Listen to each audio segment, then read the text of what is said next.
दादी, ये होली क्यों मनाई जाती है? इसकी कहानी सुनाओ ना दादी माँ। चलो बेटा, आज तुम्हें होली के पीछे की कहानी सुनाती हूँ। दोस्तों, होली का नाम सुनते ही हमारे चेहरे पर एक प्यारी सी मुस्कान आ जाती है। हवा में उड़ते लाल, गुलाबी, हरे सभी रंग हमारे सामने आने लग जाते हैं। चौराहों पर ढोल नगाड़े की थाप, घरों से आती आती मीठी मीठी गुजिया और मालपुए की महक और बच्चों की पिचकारियों से छूटते हुए रंग हमारे सब मन को उमंग से भर देते हैं। हम सब इस दिन सारे गिले शिकवे भूलकर एक दूसरे को रंग लगाते हैं और खुशी से गले मिलते हैं। लेकिन क्या आपने कभी इस शोर और जश्न के पीछे एक पल के लिए रुक कर सोचा है कि रंगों का एक खूबसूरत त्यौहार आखिर मनाया ही क्यों जाता है? हम होली से ठीक एक रात पहले चौराहों पर लकड़ियों को एक विशाल ढेर में बनाकर उसमें आग क्यों लगाते हैं, जिसे होलिका दहन कहा जाता है? और इसके पीछे की कहानी क्या है? आज मैं आपको ले चलती हूँ सतयुग के उस प्राचीन दौर से जहाँ से होली की असल शुरुआत हुई थी। यह सिर्फ एक कहानी नहीं, बल्कि यह एक ऐसे रोंगटे खड़े कर देने वाली ऐतिहासिक महागाथा है जो हमें बताती है कि बुराई चाहे जितनी भी ताकतवर हो, कितनी भी विशाल हो, अजय क्यों न हो, लेकिन सच्चाई और सच्ची निस्वार्थ भक्ति के आगे उसकी एक नहीं चलती। उसे एक न एक दिन घुटना टेकना ही पड़ता है। तो चलिए समय के पहिए को पीछे घुमाते हैं और इतिहास के पन्नों को पलटते हैं। ये कहानी शुरू होती है सतयुग में, जब धरती पर असुरों और राक्षसों का खौफ हुआ करता था। उस काल में एक बेहद शक्तिशाली महत्वाकांक्षी क्रूर असुर राजा था हिरण्यकश्यप। हिरण्यकश्यप कोई आम असुर नहीं था। उसके भीतर पूरे ब्रह्मांड पर राज करने की भूख थी। अब उसने अपने इस सपने को पूरा करने के लिए मदरांचल पर्वत पर जाकर घोर तपस्या शुरू कर दी। उसकी तपस्या इतनी कठोर थी कि वह सालों तक बिना कुछ खाए पिए एक ही पैर पर खड़ा रहा। दीमकों ने भी उसके शरीर को अपना घर बना लिया था। चींटियाँ उसका मांस खाने लगी थी।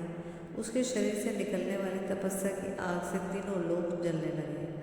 आखिरकार सृष्टि के रचयिता भगवान ब्रह्मा को उसकी तपस्या से प्रसन्न होकर उसके सामने प्रकट होना ही पड़ा। और जब ब्रह्मा जी उसके सामने प्रकट हुए तो उन्होंने उससे वरदान मांगने के लिए कहा। हिरण्यकश्यप ने बड़ी ही चालाकी से एक ऐसा अनोखा वरदान मांगा जिसे उसे तकनीकी रूप से सबसे अलग और सबसे अमर बना दिया था। वरदान यह था कि उसे ना तो ब्रह्मा जी की बनाई हुई कोई रचना मार सके, ना कोई इंसान मार सके और ना ही कोई जानवर मार सके। ना वह दिन में मरे, ना वह रात में मरे, ना वह घर के अंदर मरे, ना बाहर मरे, ना धरती पर मरे और ना ही आसमान में उसकी मृत्यु हो और ना ही किसी भी अस्त्र शस्त्र से उसकी जान ली जाए। इस अभेद वरदान को पाकर हिरण्यकश्यप को अहंकार 7वें आसमान पर पहुंच गया। उसे लगने लगा कि वह अब तो स्वयं मृत्यु हुई उसका कुछ नहीं बिगाड़ सकती।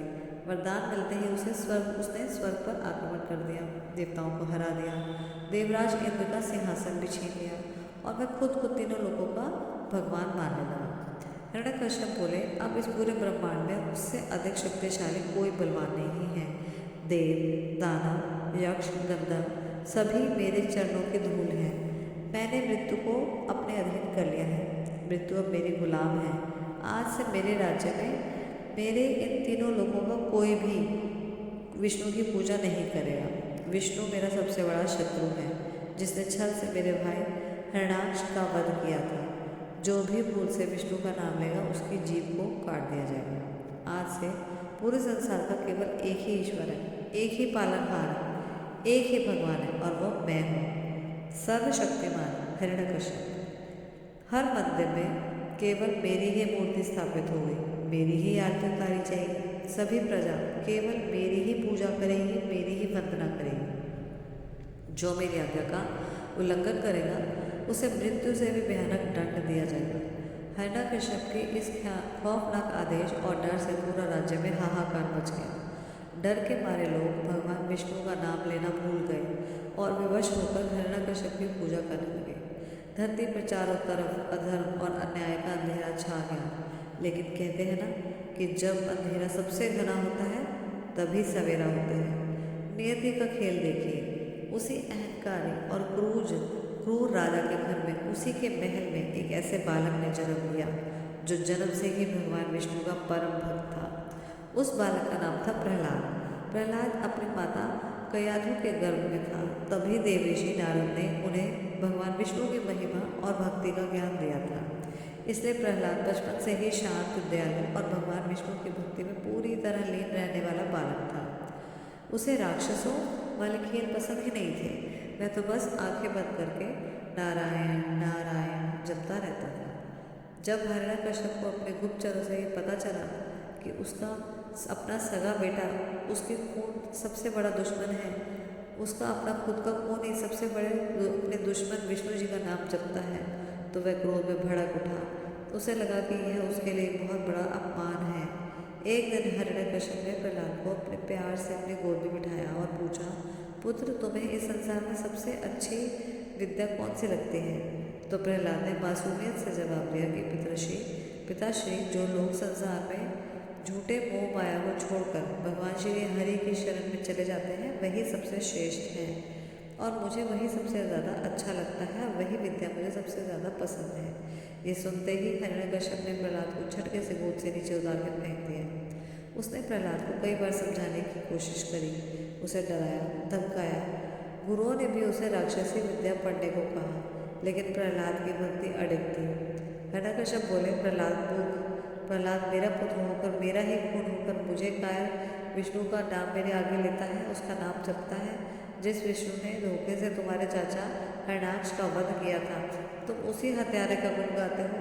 तुम्हारी इतनी हिम्मत? मूर्ख बालक, अपने अज्ञान के पर्दे हटाओ, अपनी आंखें खोलो और देखो, मैं ही इस सृष्टि का पालनहार हूँ। मैंने घोर तपस्या करके भगवान और ब्रह्मा से अमृत का वरदान पाया है। ये जो सांस हवा तुम लेते हो, ये जो पानी तुम पीते हो, ये आग, सब मेरे इशारे में चलते हैं। मृत्यु मेरे दरवाजे पर पहरा देती है। उस कायर विष्णु को छोड़ो और मेरी पूजा करो। प्रहलाद अपने पिताजी से बोले कि पिताजी, आप ब्रह्म में हैं। अहंकार ने आपकी आंखों पर पट्टी बांधी है। ये संसार, ये ताकत, ये राजपाट, ये सत्ता सब नश्वर है, एक दिन मिट्टी में मिल जाएगा। अमर तो केवल नारायण है, मेरे नारायण हैं। ये हवा, ये जल, ये सूर्य, ये चाँद, ये सब उनकी मर्जी से चल रहे हैं। भगवान विष्णु सिर्फ एक देवता नहीं है, वह तो चराचर जगत के कण कण में बसे हैं। वह इस खम्भे में भी है, वह इस जमीन में भी है, वह आपके भीतर है, मेरे भीतर है। उनसे कोई कुछ नहीं छिपा सकता। मेरा ये जीवन उन्हीं को समर्पित है। पिता श्री ओम नमो भगवते वासुदेवाय नमः। ओम नमो भगवते वासुदेवाय नमः। पिताजी, आप भी ऐसा बोलिए। अपने बेटे के मुंह से विष्णु का नाम सुनकर हिरण्यकश्यप का क्रोध ज्वालामुखी की तरह फट पड़ा। उसकी आंखें लाल हो गई, मुठियाँ भिंज गई और उसने एक दहाड़ में पूरा महल थर्रा दिया। मेरा शत्रु, मेरा सबसे बड़ा दुश्मन विष्णु और मेरा ही खून उसका गुणगान कर रहा है। उसने फैसला किया कि जो बेटा उसकी बात नहीं मान सकता, जो उसके दुश्मन को अपना भगवान मानता है, तो उसे जीवित रहने का कोई अधिकार नहीं है। राजधर्म और पिता के मुंह से ऊपर उठकर उसने उसके सिर पर सिर्फ अहंकार का भूत सवार था। यहाँ से शुरू होता है क्रूरता का एक ऐसा सिलसिला जिसे सुनकर आज भी रूह कांप जाती है। एक पिता को जो रक्षक होना चाहिए था, वह सबसे बड़ा भक्षक बन गया। हिरण्यकश्यप ने अपने ही मासूम कोमल से बेटे को मारने के लिए एक से बढ़कर एक खौफनाक तरीका अपनाया। सबसे पहले उसने अपने क्रूर सैनिकों को आदेश दिया कि वे प्रहलाद को राज्य के सबसे बड़े ऊंचे पहाड़ की चोटी पर ले जाएं और वहां से उसे नीचे नुकीले पत्थरों की खाई में फेंक दें। सैनिकों ने ऐसा ही किया। उस नन्हे से बालक को घसीटते हुए पहाड़ पर ले गए और बिना किसी दया के उसको नीचे धकेल दिया। लेकिन यह क्या, प्रहलाद के चेहरे पर खौफ की एक लकीर तक नहीं थी। वह हवा में तेजी से नीचे गिरता हुआ भी मुस्कुरा रहा था। उसकी आंखें बंद थीं और होठों पे सिर्फ एक ही नाम का जाप था। वह नारायण भगवान का जाप कर रहा था। धरती के कठोर पत्थर पर गिरने से पहले ही हवाओं ने उसका रास्ता मोड़ दिया। भगवान विष्णु ने उसे फूलों की तरह अपने बाहों में सुरक्षित थाम लिया। जब सैनिक नीचे पहुंचे तो देखा प्रहलाद मिट्टी में खेल रहा था। प्रहलाद को एक भी खरोच नहीं आई थी। यह खबर सुनकर हिरण्यकश्यप बौखला गया। उसका अहंकार चूर चूर हो गया। उसने एक नई चाल चली। उसने प्रहलाद को एक पागल और खूंखार हाथी के पैरों तले कुचलवाने की कोशिश करी। एक ऐसा हाथी जिसे कई दिनों से भूखा रखा गया था, जो जंजीरें तोड़कर चिल्लाहट रहा था।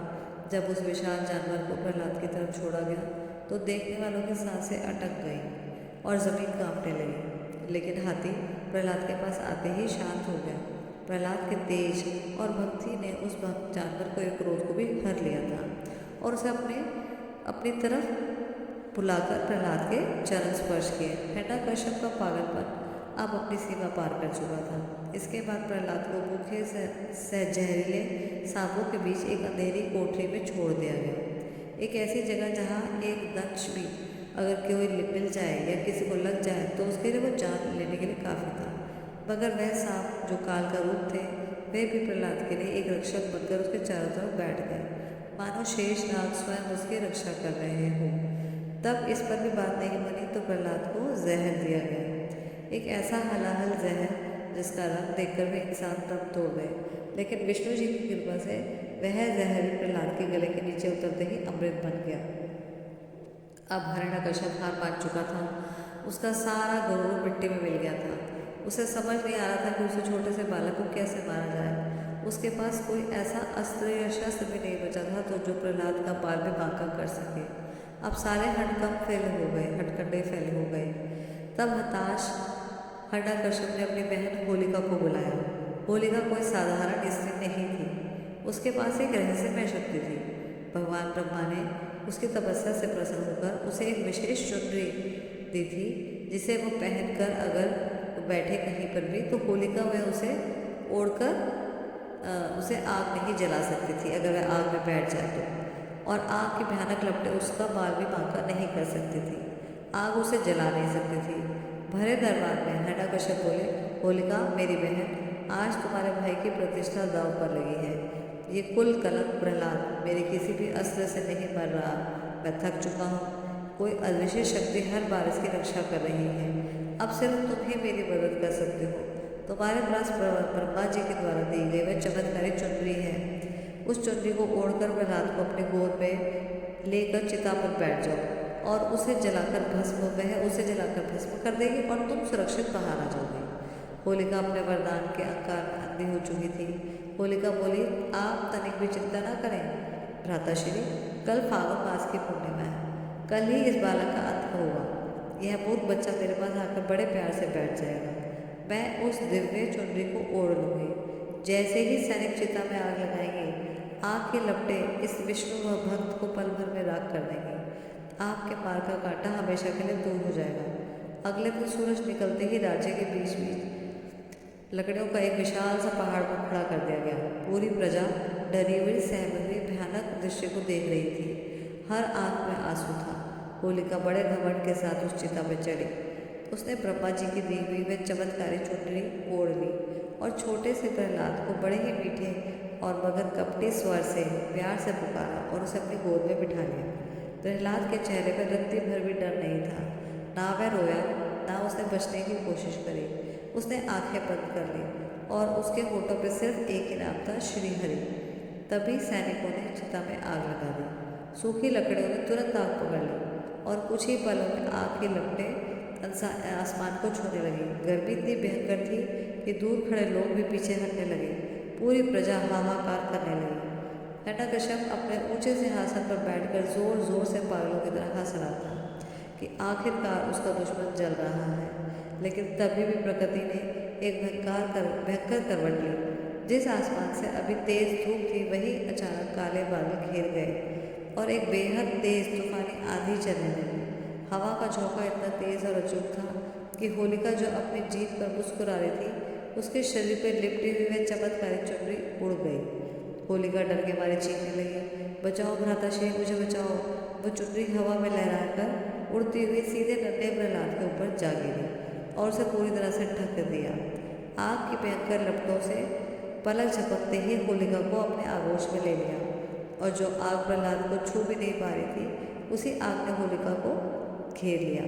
वरदान का दुरुपयोग करने से कारण होलिका उसी आग में जलकर राख हो गई। जब आग शांत हुई तो सभी ने एक चमत्कार देखा कि प्रहलाद राख के ढेरों के बीच में सुरक्षित बैठा था और मुस्कुरा रहा था।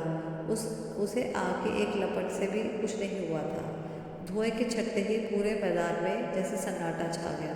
लोगों की आंखें फटी की फटी रह गई और वह उस चिता को देख रही थी। उस भयंकर आग ने होलिका को तो जलाकर राख कर दिया था, लेकिन प्रहलाद के कोमल शरीर पर एक खरोंच या जलने का एक निशान भी नहीं था। यहाँ तक उसके वस्त्र भी ज्यों के त्यों थे। हठाकश्यप अपने सिंहासन से उठकर खड़ा हुआ।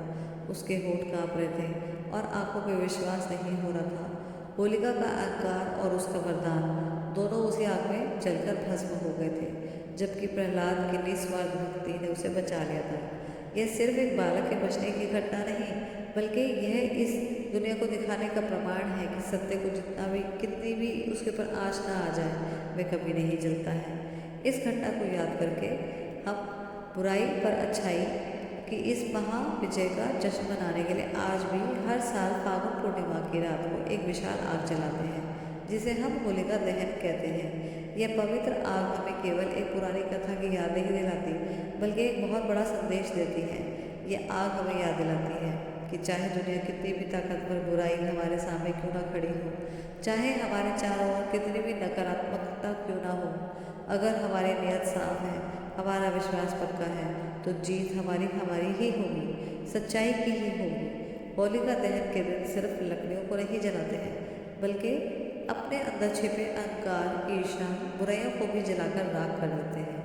फिर इस बुराई के जलने की खुशी में होलिका दहन के अगले दिन हम रंगों से खेलते हैं। चारों तरफ उड़ता हुआ गुलाल और खुशियों के रंग हमें बताते हैं कि बुराई के अंत के बाद में जीवन कितना रंगीन हो जाता है। लेकिन यह रंग क्यों ना ही खेले जाएं, इसके पीछे भगवान कृष्ण और राधा रानी के एक बेहद ही खूबसूरत मीठी सी कहानी है। वो कहानी भी चलो मैं आपको सुनाती हूँ, लेकिन उससे पहले अगर आपको प्रहलाद की कहानी पसंद आई हो तो कमेंट में जय श्री विष्णु या जय नरसिंह भगवान ज़रूर लिखिए। चलिए अब सुनते हैं कि रंग क्यों खेले जाते हैं, इसके पीछे की कहानी क्या है। अब अगली सुबह हो गई है, फागुन मास की पूर्णिमा के अगले दिन की खुशनुमा और सतरंगी सुबह। आज के दिन हम सब क्या करते हैं? हम अपने हाथों में गुलाल, गुलाबी, लाल, हरा, पीला रंग लेते हैं, पानी से भरी पिचकारियाँ उठाते हैं और बस निकल पड़ते हैं अपने दोस्तों, रिश्तेदारों और यहाँ तक कि अनजान लोगों को भी रंग लगाने के लिए। आज कोई छोटा नहीं, कोई बड़ा नहीं, कोई अमीर नहीं तो कोई गरीब नहीं, आज सब एक ही रंग में नजर आते हैं। उस दिन को हम धुलंडी या रंगों वाली होली कहते हैं, जिस दिन हम रंगों से खेलते हैं। लेकिन क्या होलिका दहन के तुरंत बाद लोगों ने ऐसा रंग खेलना शुरू कर दिया था? नहीं, रंगों के इस महाकुंभ की शुरुआत सतयुग के प्रहलाद से नहीं, बल्कि द्वापर युग के नटखट माखन चोर हमारे भगवान श्री कृष्ण और बरसाना की लाडली राधा रानी से हुई थी। तो चलिए मैं आपको ले चलती हूँ सीधे द्वापर युग के इस जादुई ब्रजमंडल में, एक ऐसी जगह जहाँ की मिट्टी में भी प्रेम की महक है, जहाँ यमुना नदी अपनी नीली लहरों के साथ कल कल बह रही है। तट पर विशाल कदम के पेड़ों पर पीले और सुगंधित फूल खिले हैं, ठंडी हवाएं चल रही हैं। गोकुल की हर गली में चौराहे में नन्हे कन्हैया की बांसुरी की मीठी धुन गूंज रही है। इस अलौकिक धुन को सुनकर पक्षी भी चहकाना भूल जाते हैं और मोर मग्न होकर नाचने लगते हैं। द्वापर युग में जब भगवान विष्णु ने स्वयं श्री कृष्ण के रूप में इस धरती पर अवतार लिया, तो उनका रूप बेहद मनमोहक और जादू था, लेकिन उनका रंग सांवला था, बिल्कुल सावन के एक गहरे नीले या काले बादल की तरह, या फिर काली आधी रात के शांत आसमान की तरह। वहीं दूसरी ओर उससे कुछ ही दूरी पर बसे बरसाना में रहने वाली वृषभानु नंदिनी राधा रानी का रंग एकदम दूध जैसा गोरा और सुबह सुबह खिले चंपा के फूल जैसा निखरा हुआ था, मानो साक्षात चांद की चांदनी धरती पर उतर आई हो। कृष्ण जब छोटे थे तो वे अपने सखाओं के साथ अपनी गाय चराते अक्सर यमुना पार करके बरसाने की तरफ निकल जाया करते थे। वहाँ राधा रानी उनकी सहेलियाँ गोपियाँ कदम के पेड़ के नीचे झूला झूला करती थी, तरह तरह के खेल खेला करती थी और हमारे नटखट कृष्ण कन्हैया उनको भी चलाने का मौका नहीं छोड़ती थी। कन्हैया को राधा रानी बहुत प्रिय थी, वे उन्हें छुप छुप कर देखा करते थे, लेकिन उनके मन में अपने सांवले रंग को लेकर एक मासूम सी प्यारी सी शिकायत हमेशा बनी रहती थी, जो गोपियों की हंसी सुनकर और भी बढ़ जाती थी। एक दिन फागुन का महीना था, बसंत ऋतु के आने से पूरे वृंदावन का रूप ही बदल गया था। चारों तरफ पलाश और टेसू के लाल और नारंगी फूल ऐसे खिले हुए थे जैसे मानो पूरे जंगल में किसी ने आग लगा दी हो। हवा में एक अजीब सा खुमार था। श्री कृष्ण उदास होकर यमुना नदी के किनारे एक पत्थर पर बैठे थे। शांत पानी से अपनी परछाई में अपने आप को देख रहे थे। उन्होंने बार बार राधा का चमकता हुआ गोरा मुखड़ा और गोपियों की वह हंसी उन्हें बार बार याद आ रही थी। वे अचानक उदास हो गए। उनकी आंखों में नमी आ गई और वे दौड़े दौड़े बिना पीछे देखे अपनी यशोदा मैया के पास नंद भवन की ओर चल पड़े। नंद भवन पहुंचकर देखा तो यशोदा मैया आंगन में बैठी एक बड़े से मिट्टी के बर्तन के बीच में मथानी से मक्खन निकाल रही थी। कन्हैया की पायल की छम छम सुनकर मैया ने पीछे मुड़कर देखा। कन्हैया बिना कुछ दौड़े बोले अपनी मैया की गोद में आकर छिप गए और उनका आंचल कसकर पकड़ लिया और अपना मुंह फुलाकर बैठ गए। मैया ने जब अपने लाडले को पूरे ब्रह्मांड के स्वामी को इस तरह से एक साधारण बालक की तरह रूठा हुआ देखा तो उनका दिल पसीज गया। उन्होंने प्यार से कान्हा का माथा चूमा और पूछा, क्या हुआ लल्ला, किसने मेरे कान्हा को रुलाया?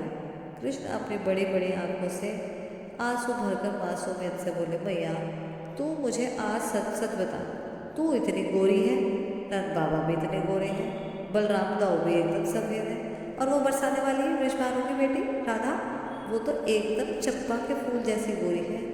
फिर मैं सांवला क्यों हूँ? क्या मैं तेरा लल्ला नहीं हूँ? भैया क्या तूने मुझे मोड़ लिया है? प्रकृति ने मेरे साथ ऐसा भेदभाव क्यों किया है? जब भी मैं राधा के साथ खेलने जाता हूँ उसकी सखियाँ मुझे काला काला और करिया कहकर चिढ़ाती हैं, मुझ पर हंसती हैं।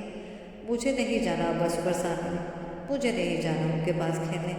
मुझे भी राधा जैसा गोरा होना है, मुझे भी उन जैसा दिखना है। यशोदा मैया ने अपने भोले से लाला की मासूम और प्यारी से शिकायत को सुनकर हंसी नहीं रोक पाई। वे जोर जोर से हंसने लगी। उन्हें समझ नहीं आ रहा था कि वे छोटे से बच्चे को कैसे समझाएं कि उनका ये सांवला रंग कोई साधारण रंग नहीं बल्कि पूरे ब्रह्मांड को मोह लेने वाला रंग है। मैया ने कन्हैया के दोनों गाल खींचे और उन्हें अपने सीने से लगाया। उनके माथे को चूमते हुए बड़ी अनोखी सी नटखट सी और अद्भुत सलाह देना दी। यशोदा मुस्कुराते हुए बोली, अरे मेरे भोले कन्हैया, मेरे नटखट लल्ला, तू तो मेरी आंखों का तारा है। तेरा ये सांवला रंग कोई आम रंग थोड़ी ही है, ये तो अथाह प्रेम का रंग है। बादलों का रंग भी तो सांवला होता है ना, जो बरस कर पूरी धरती की प्यास बुझाते हैं, सबको जीवन देते हैं। आंखों में लगने वाले काजल का रंग भी तो काला ही होता है ना, जो आंखों की सुंदरता को बढ़ाता है। और तू उस राधिका के रंग को इतना क्यों चिढ़ता उससे? अगर तुझे भी गोरा रंग चाहिए, तुझे इतना बुरा लगता है, तो एक काम कर, जा अपने सखाओं के साथ मिलकर अपने मनपसंद रंग तैयार कर और सीधे बरसाना चला जा। राधा के चेहरे पे भी वही रंग मल दे जो तुझे सबसे ज़्यादा पसंद हो। जब तू अपने ही रंग से उसे रंग देगा तो फिर तुम दोनों एक जैसे हो जाओगे, कोई भेद नहीं रहेगा, ना वो गोरी रहेगी और ना तू सांवला रहेगा। कन्हैया की बड़ी बड़ी आंखों में चमक आ उठी। उनके चेहरे पर छाई उदासी पल भर में गायब हो गई और वहाँ एक शरारती मुस्कान ने जगह ले ली। मैया की यह तरकीब उनके नटखट मन को बहुत भा गई। बस फिर क्या था, कन्हैया ने अपने बांसुरी कमरे में ठूसी और अपना पीताम्बर कसा और घर से बाहर निकलकर जोर जोर से अपने ग्वाल बालों को आवाज़ लगाई, ओ मनसुखा, ओ श्रीदामा, सुबल, जल्दी आओ, आज तो बरसाने पर चढ़ाई करनी है, आज तो उस राधिका को रखना है। श्री कृष्ण की आवाज़ सुनकर उनके सभी दोस्त दौड़ते दौड़ते आ गए। उन्होंने मिलकर जंगल की ओर दौड़ लगा दी। पेड़ों से चुन चुन कर पलाश और टेसू के लाल नारंगी फूल तोड़े। उन ढेर फूलों को बड़ा बड़ा कलावों में रात भर पानी में उबाला, जिससे एक खूबसूरत प्राकृतिक खुशबूदार और पक्का लाल रंग तैयार हुआ। इसके साथ ही उन्होंने अपने माथे पर लगाने वाले चंदन के पाउडर, कीमती केसर और ताज़े गुलाब की पंखुड़ियों को पीसकर पीला और गुलाबी लाल गुलाल भी बनाया। इस तरह तैयारी के बीच में कन्हैया के चेहरे पर एक गजब से चमक थी। रंग तैयार होने के बाद में दूर से ही रंग फेंकने के लिए कन्हैया ने बांस की पोरियों को काटकर उनसे लंबी लंबी पिचकारियाँ भी तैयार कर दी। अगली सुबह फागुन की पूर्णिमा के अगले दिन श्री कृष्ण अपनी पूरी ग्वाल बालों की टोली के साथ ढोल और मंजीरे बजाते हुए गोकुल से बरसाने की तरफ निकल पड़े। सूरज की पहली किरण के साथ ही पूरा गोकुल जैसे जाग उठा। कन्हैया के चेहरे पर एक गजब सी नटखट मुस्कान थी। किसी ग्वाले के कंधे पर लाल रंग से भरी मटकी थी तो किसी की कमर में पीला और गुलाबी गुलाल बना था। डोल की धमाधम मंजीरों की छन से पूरा रास्ता गूंज रहा था। आज तो जैसे इन ग्वालों ने पूरी दुनिया जीत ली थी। उधर बरसाने में राधा रानी अपनी सहेलियां ललिता, विशाखा और बाकी गोपियों के साथ यमुना तीरे पर कदम के पेड़ के नीचे बैठी थी। सुबह की ठंडी ठंडी हवा चल रही थी। राधा रानी तो बेहद सुंदर नए वस्त्र पहने हुए थे और चमेली के फूलों से अपना श्रृंगार किया था। उन्हें जरा भी अंदाजा नहीं था कि गोकुल का ये नटखट चोर आज क्या करने वाला है। वह तो अपनी सखियों के साथ मीठी मीठी बातों में मगन थी। तभी हवा में एक जानी पहचानी सी बांसुरी की धुन तैरने लगी। अचानक पेड़ों के पीछे से श्री कृष्ण अपनी टोली के साथ प्रकट हुए। इससे पहले कि राधिका रानी कुछ संभल पाती, कृष्ण ने एक शरारती मुस्कान के साथ अपनी बांस की पिचकारी उठाई और राधा के उस गोरे चांद जैसे चेहरे पर लाल टेसू के रंग की एक जोरदार धार छोड़ दी। छपाक की आवाज हुई और राधा का पूरा चेहरा, उनके सुंदर वस्त्र, उनके बालों में लगा चमेली का गजरा, सब कुछ लाल रंग में भीग गया।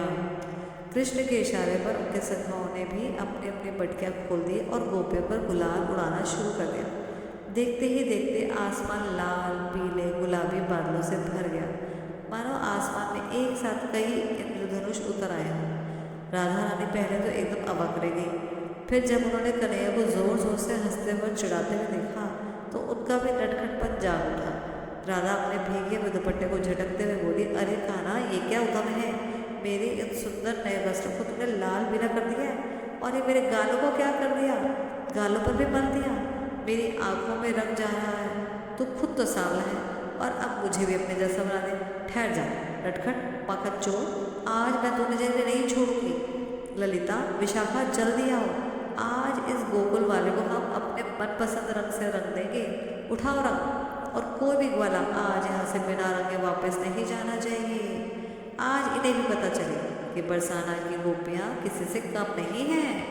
कृष्ण अपने दोनों हाथ कमर पर रखकर ठहाका मारते हुए बोले, राधा, आज तो बुरा ना मानो, आज तो होली है।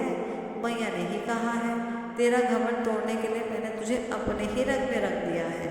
अब देख, हम दोनों बिल्कुल एक जैसे लग रहे हैं ना कोई गोरा ना कोई सांवला। आज से सिर्फ और सिर्फ प्रेम का रंग दिखाई देगा। हिम्मत है तो मुझे पकड़ के दिखाओ बरसाने वालियों। इसके बाद जो हुआ वह इतिहास बन गया। राधा रानी और गोपियों ने भी श्री कृष्ण और उनके दोस्तों पर पलटवार किया। गोपियों ने भी अपने पास रखे हुए सुगंधित गुलाल से कान्हा को पूरी तरह नहला दिया। लेकिन बात सिर्फ रंगों पर नहीं रुकी।